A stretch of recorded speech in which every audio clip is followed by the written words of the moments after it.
Hey Fox, hello and welcome to this YouTube channel. In this short video, I'm gonna teach you how to stop or disable auto installation or auto update of applications in your Windows. So let's get started. First is you need to open your Microsoft Store. So the moment you opened it, just have to go for the upper right side of your screen. It has this user icon. Just simply click on that and then scroll down to find settings. So you can see here settings next to send feedback. Just simply click on that.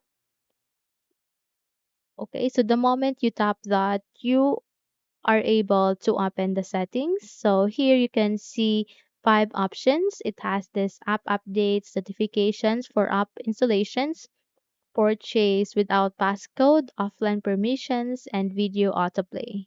Okay.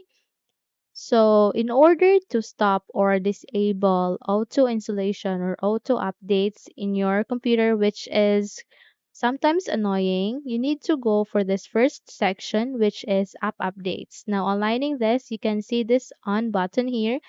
Just simply turn this off and just in just a click, you have just successfully disabled or stopped auto download or auto update of a particular applications. Okay, so hopefully this video helps you. If yes, don't forget to subscribe, hit the like button as well as the bell icon to be updated for more tutorials like this. Thank you for watching this video and take care everyone.